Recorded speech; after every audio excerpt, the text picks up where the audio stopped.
नमस्कार दोस्तों, स्वागत करता हूं एक नए वीडियो में आप सभी का। देखिए, आज सेटअप के सामने मैंने एक लाइट लगाया, क्योंकि मेरे पास तो स्टूडियो नहीं है, फिर भी मैं सोच रहा हूं कि आप लोगों को बेहतर से बेहतर वीडियो बना के दूं ताकि आप लर्न कर सकें। तो आज मैं जो वीडियो लाया हूं इसमें आईटी सेक्टर का एनालिसिस करेंगे और आईटी सेक्टर की 10 कंपनियां रैंडमली लेंगे और उनके चार्ट को समझेंगे और फिर बाद में ये देखेंगे कि किस आईटी शेयर में रिटर्न ज़्यादा बनने के आसार हैं, या चार्ट का एनालिसिस करेंगे कि चार्ट पे क्या हुआ था। तो ये पहले हमारी दिग्गज कंपनी जो है टीसीएस, ठीक है। आप देख सकते हैं इसका ये वीकली टाइम फ्रेम है और ये इसका ऑल टाइम हाई ब्रेकआउट था। यहाँ इसने फेल किया ऑल टाइम हाई ब्रेकआउट, ठीक है। तो यहाँ तो बहुतों के स्टॉप लॉस इसने काटे होंगे और अभी भी मतलब कि इस पर एक सेटअप बन रहा है छोटा। लेकिन देखिए दोस्तों, ये बात आपको कोई नहीं बताएगा। टीसीएस नो डाउट बहुत बेहतरीन कंपनी है, लेकिन ये लार्ज कैप कंपनी है, तो आपको ये देख के चलना पड़ेगा कि इनमें रिटर्न उस टाइप से नहीं बनेगा जो मिड कैप कंपनियों में बन सकता है। आईटी कंपनी की विप्रो, देखिए विप्रो में अगर आपको बॉटम आउट होने के बाद पकड़ना था, मैं आपको सिर्फ प्राइज एक्शन सिखा रहा हूँ, ठीक है। और बाद में ये भी बता दे रहा हूँ कि क्यों बड़ी कंपनियों में पैसा कम बनता है और छोटी में ज़्यादा बनता है। जो इस सेक्टर की स्मॉल कैप कंपनी होगी, मिड कैप कंपनी होगी, उनमें क्यों ग्रोथ ज़्यादा होता है। देखिए 2000 जनवरी 21 से इसमें अक्टूबर से डिक्लाइन आना चालू हुआ, फिर इसने एक बार कोशिश किया ऊपर जाने का। उसके बाद से मार्केट आईटी सेक्टर का ख़राब हुआ, अमेरिका में कुछ रिसेशन आया, ऐसे जॉब डाटा आने लगे, फिर यूक्रेन का युद्ध, रसिया का युद्ध, इस तरीके से, और ये शेयर टूटने लगा। और टूटने के बाद इसने ये जो बॉटम का ब्रेकआउट दिया, यहाँ दिया, यहाँ देने के बाद इसने रीटेस्ट किया, फिर ऊपर गया, फिर ये नीचे आ गया। तो अभी इसमें क्या करना है, अगर हाल फिलहाल में इस लेवल पे ये आता है, या ये लेवल मार्क कर सकते हैं, ठीक है। अगर इस रेंज को ब्रेक करता है तो एक अच्छी बाइंग अपॉर्चुनिटी होगी। लेकिन डिस्क्लेमर के तौर पे मैं ये बता देना चाहूँगा कि ये आईटी सेक्टर की लार्ज कैप कंपनी है, तो इनमें रिटर्न उसी हिसाब से बनेगा जैसे बड़े हाथी चलते हैं।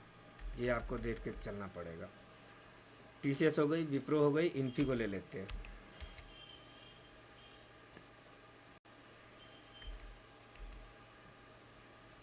इन्फो,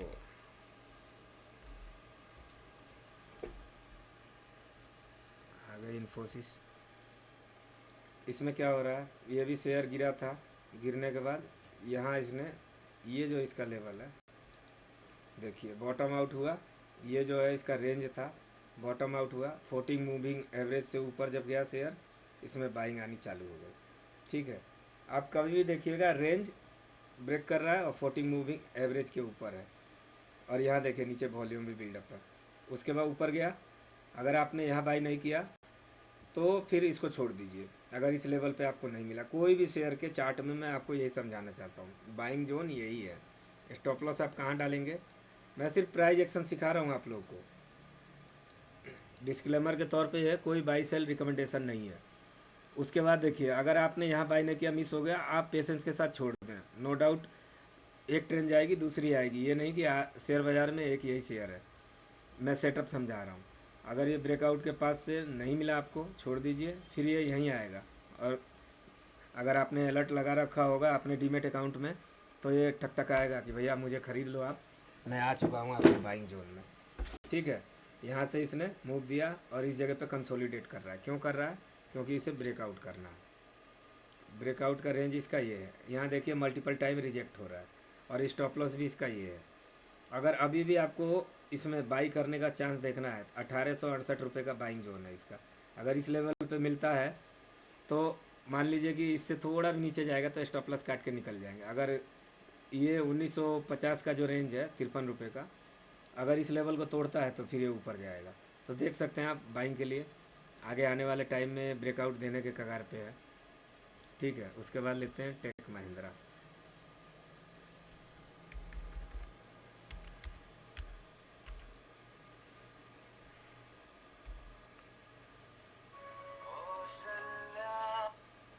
हेलो, मैं वीडियो बना रही हूँ, रखो अभी।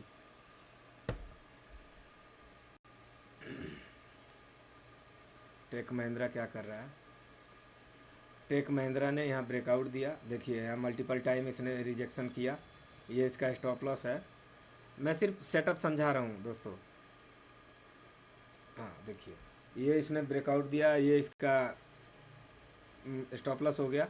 अभी ये क्या कर रहा है, अभी ये ऊपर गया था, अब नीचे आएगा, पक्का आएगा, 100% उम्मीद है जहाँ तक। और इस लेवल पे आप बाइंग कर सकते हैं, ठीक है। उसके बाद ऑल टाइम के लिए देख सकते हैं, ऑल टाइम हाई करेगा तो रेंज कैलकुलेशन के मेथड से जो यहाँ पे है, मतलब इसका हाई, उसमें उतना माइनस करके और जो बचेगा उसको प्लस करे और उतने टाइम तक होल्ड करे। लेकिन चार्ट का सेटअप बहुत अच्छा है, लेकिन रिटर्न इसमें स्लो ग्रोथ बनेगा क्योंकि ये लार्ज कैप कंपनियां हैं, तो उस हिसाब से आप देख सकते हैं।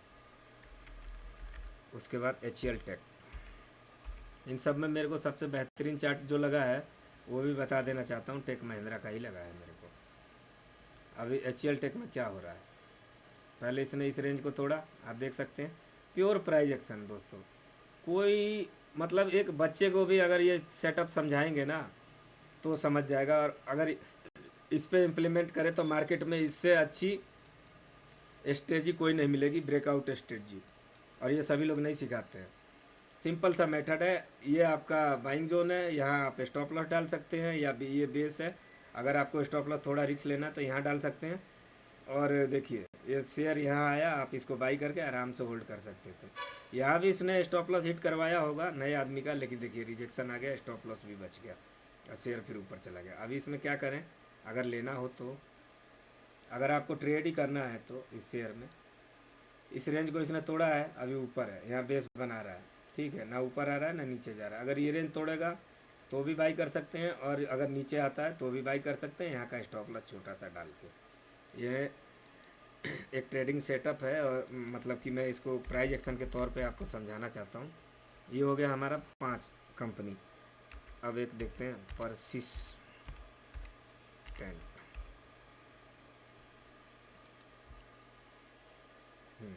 इसने भी बहुत अच्छा रिटर्न दिया है दोस्तों। इसको मंथली टाइम फ्रेम पे मैं एक बार दिखा देना चाहता हूँ कि क्यों शेयर ब्रेकआउट की स्ट्रेटजी क्यों ज़्यादा काम करती है। देखिए ये शेयर यहाँ होगी तो मिड कैप में होगी, अब तो इसका मार्केट कैपिटलाइजेशन बहुत बड़ा है।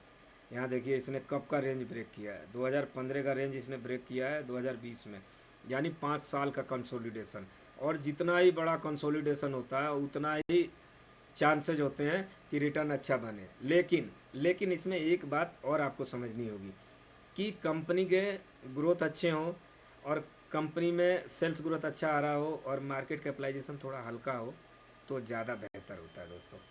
और देखिए यहाँ से इसने क्या रिटर्न दिया, कोविड के बाद से जो दौड़ना चालू किया 2 साल में, 498 रुपये का शेयर सीधा गया 2500 रुपये। फिर इसमें क्या हुआ,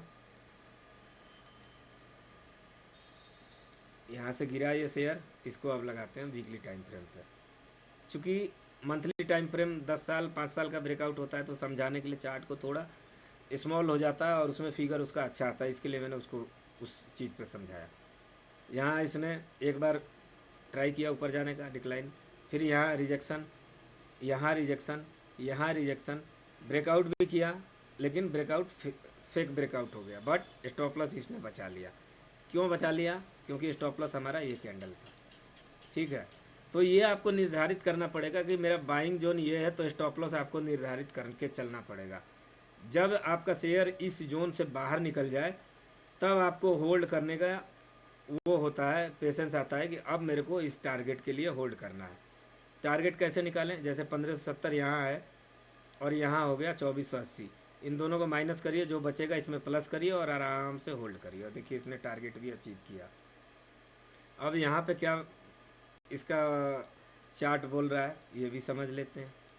मैंने 3 जगह पे इसमें मतलब कि डाउन ट्रेंड आया, और तीनों जगह मैंने बताया। यहाँ क्या कर रहा था, देखिए ये बॉटम आउट किया इसने, कैसे पता चला बॉटम आउट किया, देखिए ये 2 इनसाइड बार बने, इनसाइड बार बनने के बाद इसने ब्रेक किया डोजी को, ऊपर गया, और फिर मतलब कि ऊपर गया, इस लेवल से नीचे नहीं आया। इतना तो स्टॉप लॉस आप डाल के ही चलते, अगर यहाँ बाई कर रहे हैं तो इतना स्टॉप लॉस जेन्युइन था डालना। अगर आपने यहाँ बॉटम में नहीं पकड़ा इसको करेक्शन के बाद, कोई बात नहीं, यहाँ फिर ऑल टाइम हाई पे पकड़े, ब्रेकआउट किया, 4-5 कैंडल यहाँ उसने टाइम पास किया, उसके बाद आया, रिजेक्शन दिया, रीटेस्ट करके टक से ऊपर गया। तो ये एक सेटअप है, इसको ध्यान में रखें, प्रैक्टिस करें। चाहे कंपनी लार्ज कैप है या मिड कैप है, थोड़ा बहुत तो रिटर्न आप अच्छा जनरेट कर ही पाएंगे। बशर्ते अगर आपको फाइनेंशियल नॉलेज होगा तो आप ये कर सकते हैं कि मतलब कि बड़ी कंपनी को अवॉइड करके स्मॉल मिड कैप में अगर आप ट्रेड करेंगे तो आपके चांसेज हैं कि उसमें पैसा अच्छा बन जाए। 3 और 3 6। उसके बाद हम चलते हैं कोफोर्ज की तरफ।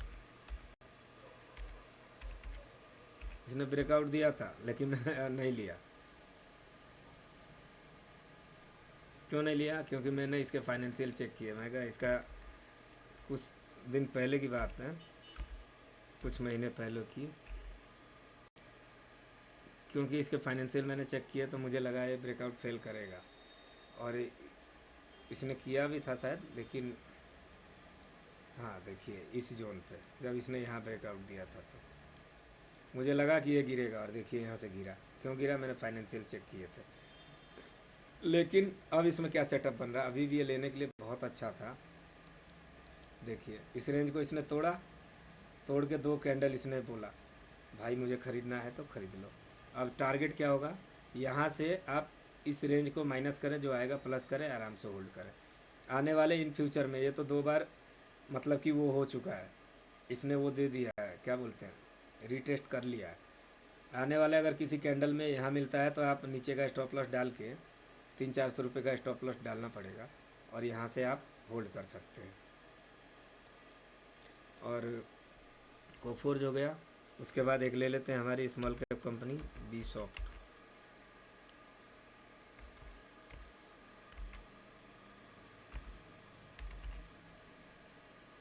ये तो मेरी लाजवाब कंपनी है, इसमें तो मेरे को कभी डर ही नहीं लगता। अगर ये 300 लेवल भी आ जाए तो मैं इसको लेने के लिए तैयार हूँ। और देखिए मल्टीपल अभी भी बहुत अच्छे जोन पे मिल रही है।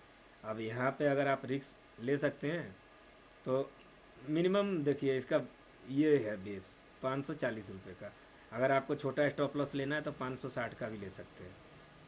और मुझे लगता है ये एक अच्छे बाइंग लेवल पे है। क्यों है, इसको देखते हैं डेली टाइम फ्रेम पे। तो इसमें वॉलेटिलिटी कॉन्ट्रैक्शन हो रहा है दोस्तों। अब ये चार्ट बिगड़ा हुआ है, लेकिन चार्ट बनने में ज़्यादा टाइम नहीं लगता है। 1 क्वार्टर अच्छा आ जाएगा ना तो ये रॉकेट बन जाएगा, ठीक है। और जिस दिन इसने इस रेंज को तोड़ दिया, अब यहाँ से अगर ये एक बार और ट्राई करेगा, मैं थोड़ा चार्ट को इधर करता हूँ, यहाँ से हो सकता है एक बार ये ट्राई करे और इस रेंज को तोड़े, क्योंकि 1 बार 2 बार, तीसरी बार, चौथी बार यहाँ से ये ट्राई करेगा। अगर इसने तोड़ दिया और इस रेंज को भी ब्रेक कर दिया 700 से लेके 761 रुपये का, तो फिर ये रॉकेट बन जाएगा। अभी वैल्यू बाइंग जोन पे, क्योंकि देखिए 1 2 3 4 बार ये ट्राई कर चुका है सपोर्ट लेके इसको तोड़ने के लिए, लेकिन नीचे नहीं आ रहा है। क्योंकि यहाँ देखिए कितनी बड़ी कैंडलें बन रही हैं। जब भी ये नीचे आ रहा है तो यहाँ स्ट्रॉन्ग बायर बैठे हैं और उसको नीचे नहीं आने दे रहे हैं, नहीं तो ये नीचे आ चुका होता। तो आप देख सकते हैं थोड़ा रिस्क तो है, और मार्केट में रिस्क लेना भी पड़ता है। बिना रिस्क के कुछ होता नहीं है। और इस कंपनी में तो मुझे डर ही नहीं लगता है, क्योंकि ये यहाँ से भी आएगी तो 600 रुपये का मेरे पास है ये शेयर। क्योंकि मैंने 250 रुपये पे लेके 845 में बेच दिया था, और उसके बाद भी मैं होल्ड कर रहा हूँ। दोबारा मैंने इसमें क्वांटिटी ऐड की थी, और इसी की छोटी भाई ये दोनों का मर्जर हुआ था। क्योंकि ये जो मतलब बिरला सॉफ्ट है, बिरला सॉफ्ट आईटी सेक्टर में है, और ये ऑटो आईटी सेक्टर में, ऑटो के लिए काम करती है, ऑटो सेक्टर की टेक्नोलॉजी के लिए काम करती है, केपीआईटी टेक। और इसने क्या रिटर्न दिया है भाई साहब, आप देख सकते हैं। तो आपको ये मान के चलना पड़ेगा कि किन शेयर में अच्छे रिटर्न बनते हैं। इसके लिए अगर आपको फाइनेंशियल नॉलेज होगा तो आप फिल्टर कर पाएंगे कि ये लार्ज कैप कंपनी है, इसे अवॉइड करो। क्योंकि ब्रेकआउट चार्ट तो आएंगे, लेकिन रिटर्न बनने के आसार कम हो जाते हैं। अब देखिए ये शेयर 109 रुपये का था 2021 में।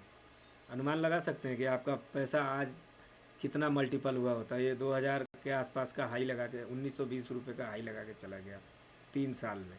क्यों हुआ? क्योंकि कंपनी छोटी थी। अब इसकी आधी से ज़्यादा मलाई निकल चुकी है, ठीक है। क्योंकि एक कंपनी में 3-4 साल मैक्सिमम रिटर्न बनते हैं, उसके बाद वो मज़ा नहीं रह जाता जो चाहिए। अब रिटेलर क्या करेंगे, यहाँ ऊपर में आके फंसेंगे, बोलेंगे सर KPIT टेक में क्या करें? करना क्या है भाई, जब करना था तो आपने कुछ किया ही नहीं, अब उसमें क्या उखाड़ोगे? KPIT टेक हो गई, उसके बाद LTTS ले लेते हैं।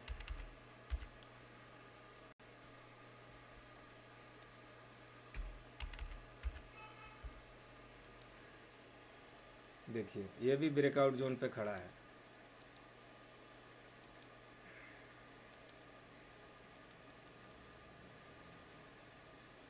ब्रेकआउट देखिए सभी देते हैं, लार्ज कैप मिड कैप सब देते हैं ब्रेकआउट, लेकिन पैसा जो मिड कैप में बनता है ना भाई, देखिए एक बार रिजेक्ट हुआ, दूसरी बार रिजेक्ट हुआ, अब जब तक ये तीसरी बार रिजेक्ट नहीं होगा, तीसरी बार में शायद ट्राई करें। वॉल्यूम को हम देख लेते हैं क्या हो क्या रहा है यहाँ, क्योंकि कंपनी जब बड़ी हो जाती है तो वॉल्यूम उसमें वो हिसाब से नहीं आते।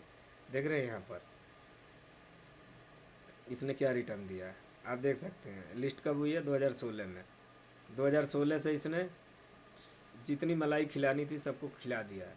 अब ये यहाँ पे बस वही वाला हाल है, बूढ़ा हाथी हो चुका है और बस उसी हिसाब से चलेगा।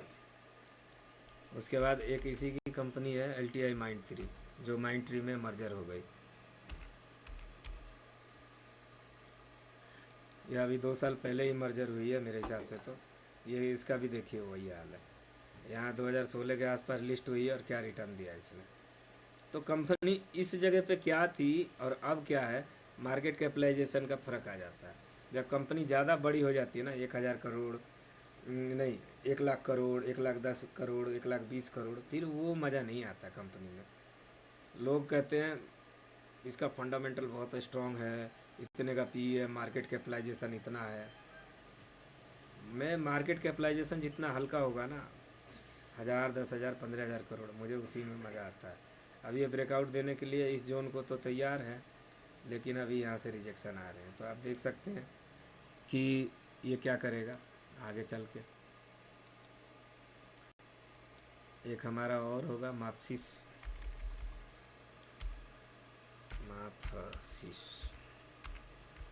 ये कंपनी अच्छी है क्योंकि अभी बैंकिंग सेक्टर के लिए वहाँ काम करती है।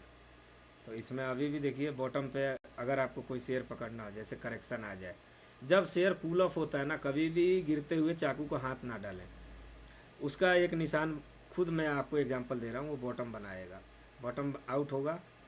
तो देखिए अगर इसको चार्ट को थोड़ा हम जूम करते हैं तो देखिए यहाँ इसने बॉटम आउट किया, ऊपर गया, रिटेस्ट किया, यहाँ नहीं लिया आपने, कोई बात नहीं, यहाँ भी चांस था, इस जोन पे भी आप ले सकते थे। ठीक है, यहाँ मार्क करिए। हर बार प्राइस एक्शन यही कहता है, शेयर ऊपर जाएगा, कुछ हफ्तों के बाद नीचे आएगा, तो वेट करें। अगर यहाँ नहीं लें तो फिर दोबारा मत लें, वेट करें इस लेवल पे आने का, रीटेस्ट करने का। ठीक है, अभी इस जोन पे क्या कर रहा है, यहाँ एक बार इसने ब्रेकआउट फेल कर दिया, इस जोन को देखिए, देख रहे हैं आप, ब्रेकआउट फेल कर दिया, फिर दोबारा ये रीटेस्ट पे ही खड़ा है और यहाँ देखिए वॉल्यूम कितने अच्छे जनरेट हुए हैं। तो उम्मीद तो कम है यहाँ से तोड़ने के चांसेस, और स्टॉप लॉस अगर आपको लेना हो ये लेवल का डाल लीजिए, सिंपल सा मेथड है। अब मान लीजिए 2846 रुपये का बाइंग है, 2630 रुपये का स्टॉप लॉस है। एक प्राइस एक्शन के मेथड से मैं आपको ब्रेकआउट स्ट्रेटजी में काम करने का मेथड समझा रहा हूँ। ऑल टाइम हाई अगर ब्रेक करता है तो आप देख सकते हैं यहाँ अभी अच्छे बाइंग जोन पे है। तो हमारी कितनी कंपनी हो गई, 1 2 3 4 5 6 7 8 9 10 11 12, लो जी मैंने 12 कंपनियाँ बता दी आपको। अब हमारे एक व्यूअर का क्वेश्चन था, उनके 4-5 शेयर हैं, वो भी ले लेते हैं नाल को।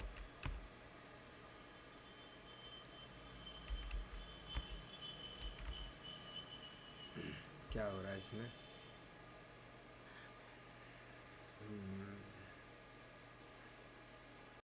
ब्रेकआउट का जगह तो ये था, जिसको अगर माने तो फेल कर दिया, लेकिन लाइन चार्ट पे देखेंगे तो इसका क्लोजिंग बेसिस पे ब्रेकआउट यहाँ आएगा, देख रहे हैं लाइन चार्ट पे अगर आप देखेंगे तो लाइन चार्ट के हिसाब से अगर आप माने तो पहला जोन ये है और दूसरा जोन ये है। इसके फाइनेंशियल तो मैंने रीड नहीं किया है, और कैंडल स्टिक पे अगर आप देखें तो ये ब्रेकआउट फेल कर चुका है, तो इसे तो आप अवॉइड ही करें। ठीक है, बहुत लोगों का पॉपुलर शेयर है। लेकिन देखिए, मैं ये समझाना चाहता हूँ क्यों शेयरों में ज़्यादा रिटर्न बनता है। जब वो रेंज में फंसे होंगे और 5-6 साल का ब्रेकआउट देंगे, मैक्सिमम 4 से 5 साल का, तो फिर रिटर्न बनते हैं। लेकिन उतना भी कोई खास नहीं बनेगा इन सब शेयरों में। 351 रुपये का शेयर था, 800-900 रुपये गया, अब क्या चाहिए आपको। तो फिर एक रेंज का इंतज़ार करें, अच्छे कैंडल के साथ ब्रेकआउट करने दें। अगर आपको लेना है तो यहाँ स्टॉप लॉस डालें 909 रुपये का, बाई कर सकते हैं यार, यहाँ कोई पॉजिटिव कैंडल बनाए तो। लेकिन ये ब्रेकआउट मेरे हिसाब से तो फेल कर चुका है। उसके बाद उनका एक सवाल था एनटीपीसी। मैं इन सब कंपनियों में हाथ नहीं डालता हूँ। मेरे एक श्वेता व्यूअर हैं, उनका सवाल था तो मैंने कहा कि चलो इसी में निपटा देते हैं इसको भी। मैं इन सब कंपनियों में हाथ ही नहीं डालता हूँ, क्योंकि इनमें वो मज़ा नहीं आता। देखिए, अब एनटीपीसी अगर आपको लेना था, मन था कि एनटीपीसी लेते, तो इसका बाइंग जोन पहला ये था, दूसरा ये था। उसके बाद अब इसमें कुछ बचा नहीं है, मलाई निकल चुकी है, तो इस किताब को बंद कर दें अगर ब्रेकआउट के मेथड से आपको काम करना है तो। उसके बाद माफ़ी चाहूँगा, 1 मिनट, मैं उनके सवाल और भी ले लेता हूँ। बीएससी भी उन्हें बोला था, तो बीएससी भी हम लेंगे, और 1 मिनट में उनका आ जाएगा। हाँ, पेट्रोनेट एलएनजी, पेट्रोनेट एलएनजी, मैंने भी इसका शेयर बहुत पहले ख़रीदा था, लेकिन इनमें वो ग्रोथ नहीं है जो चाहिए। तो आप मान के चल सकते हैं ब्रेकआउट इसने इस रेंज पे दिया था, और यहाँ देखिए सबका स्टॉप लॉस खा चुका है। तो इसमें खेला ख़त्म है, इन सब शेयरों को अवॉइड करें। और उसके बाद एक शेयर था उनका आईसीआईसी बैंक। मैं ये भी शेयर कभी नहीं ले सकता हूँ अपने लाइफ में, क्योंकि इनमें जो ग्रोथ होना था वो हो चुका है, आईसीआईसी बैंक। लेकिन मैं ब्रेकआउट के हिसाब से समझा देता हूँ कि इसमें हो क्या रहा है वीकली टाइम फ्रेम पे। देखिए, अगर आपको ब्रेकआउट पे ही लेना था तो आप यहाँ नहीं ले पाए, यहाँ ले सकते थे, यहाँ नहीं ले पाए, यहाँ ले सकते थे। स्टॉप लॉस इस कैंडल का डाल के आप होल्ड कर सकते थे।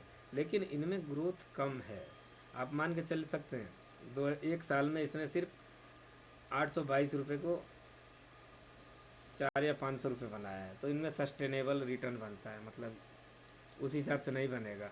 अब मिड कैप की कोई कंपनी अगर 800 में ली होती तो आज आपको 3200-3500 4000 भी जा सकती थी। उसके बाद बीएससी, अब देखिए ये है रॉकेट शेयर, और क्या रिटर्न दिए हैं मैं दिखाता हूँ इसका चार्ट ही समझना है ना। आते हैं मंथली टाइम फ्रेम पे। मैं उस टाइम मैंने नहीं लिया, मैं बहुत अफसोस में हूँ। लेकिन वो कहते हैं ना, बसंत बहती सर, कि बुआ जी की मूछें होती तो फूफा जी काका होते। तो अफसोस नहीं करना चाहिए, होता है मार्केट में। इस रेंज का ब्रेकआउट दिया, बहुत ही छोटी कंपनी थी, बीएससी बॉम्बे स्टॉक एक्सचेंज, ठीक है, देखने के लिए बड़ी है लेकिन बहुत उस टाइम छोटी थी। और इस रेंज लिस्टिंग के बाद से 2-3 साल का ब्रेकआउट दिया, ऊपर गई। मार्केट में वो टाइम पैनिक आया, रसिया यूक्रेन का युद्ध और क्या क्या न्यूज़, यहाँ आ गया, आपने रीटेस्ट किया। मैं आपको समझाना चाहता हूँ, ये जो डोजी है ना भाई, ये जो रेड कलर की डोजी है, ध्यान से देखो आप, मैं यहाँ आपको दिखाना चाहता हूँ। अगर ये सपोर्ट पे बन रही है, ये जो एक हैमर है और ये जो डोजी है, अगर ये सपोर्ट पे बन रही हैं तो बस इसको नीचे मार्क करो, ऊपर मार्क करो। ऊपर तोड़ता है ग्रीन कैंडल के साथ तो समझ लेना कि बस अब हमारी जो अभी राफेल आई है ना, उड़ने को तैयार है। अब इस जोन पे अगर आपको लेना है तो यहाँ था इसका, ये जोन था लेने का, स्टॉप लॉस आप यहाँ डाल सकते थे। अब अगर इन फ्यूचर अगर इस लेवल पे आता है 3295, तो लेने का जोन है, बट मैं तो अवॉइड करूँगा। मुझे चाहिए फ्रेश ब्रेकआउट, जो कि यहाँ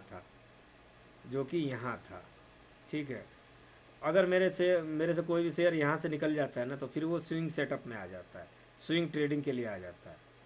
फिर वो मल्टी ईयर ब्रेकआउट में हाथ डालने का मतलब कि आपने अगर यहाँ 2023 मार्च में लिया होता और आप 1 साल तक होल्ड करते, 1.5 साल तक, तो देखिए 400 का शेयर 4000 गया, क्या रिटर्न बना के दिया। तो देखिए इसके फाइनेंशियल क्यों इसने इतना रिटर्न बना के दिया, और क्यों पेट्रोनेट एलएनजी, आईसीआईसी बैंक, और आपके और भी कुछ क्वेश्चन हैं वो भी ले लेता हूँ। ICICI bank, power grid corporation, वाह जी वाह, ये देखने पड़ेंगे आपको कि किन शेयरों में रिटर्न बनने के आसार ज़्यादा हैं। इनका सबका ग्रोथ हो चुका है, अब इनमें मंथली टाइम फ्रेम लगा के देखते हैं।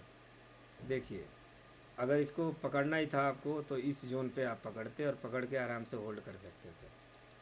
ठीक है, इस जोन पे अगर आप ब्रेकआउट स्ट्रेटजी पे काम करेंगे, मेरे को लगता है कि नए आदमी को ये जल्दी सेट नहीं होता है। मैंने भी विजय ठक्कर का एक वीडियो देखा, उसके बाद मैं लॉस करते रहा। फिर मैंने सीखा कि भाई अगर मुझे कोई मेथड पे जब तक मैं मास्टरी नहीं करूँगा मैं प्रॉफिटेबल नहीं होऊंगा। फिर मैंने अपने मन को मनाया और इधर उधर की बातों को अवॉइड करके मैंने ब्रेकआउट पे प्रैक्टिस करना चालू किया और उस हिसाब से काम किया। तो इसने पहला रेंज जो बनाया उसका ब्रेकआउट दिया, आप यहाँ लेते, ऊपर गया, फिर रीटेस्ट पे आया। तो अगर आप ब्रेकआउट पे लेते हैं और शेयर रीटेस्ट पे आता है, इतना पेशेंस है आपके पास, देख रहे हैं यहाँ कम से कम मेरे को लगता है 2016 में ब्रेकआउट दिया और 4 साल में फिर वहीं आ गया जीरो रिटर्न। अब देखिए कैसी कंपनी है। अब इस बार 4 साल में इसने कुछ रिटर्न नहीं दिया और जब 4 साल का रेंज तोड़ा 127 रुपये का, तब ये शेयर गया 366। अगर यही कोई और बेहतर कंपनी होती तो आप बीएससी को देखें ना, 1 साल में उसने 400 रुपये को कितना बनाया, 4000। और इस कंपनी ने 4 साल कुछ किया ही नहीं और उसके बाद रिटर्न क्या दिया, 128 रुपये का बनाया 366। अब इसी से आप अंतर देख सकते हैं कि क्यों मैं बीएससी को रॉकेट बोल रहा हूँ और पावर ग्रिड को पैसेंजर ट्रेन बोल रहा हूँ।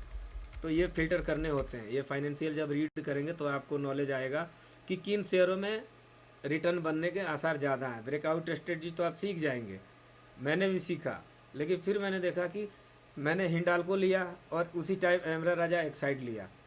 उनमें 2 महीने में जो रिटर्न बन गया, मेरे को लगता है हिंडाल्को 5 साल में बना के नहीं देगी। क्यों नहीं देगी? उनके मार्केट कैपिटलाइजेशन छोटे हैं, वो दूसरे सेक्टर में काम करती है, मेटल सेक्टर साइक्लिकल है। लेकिन नए आदमी को पता ही नहीं है कि मुझे किन सेक्टर में काम करना है।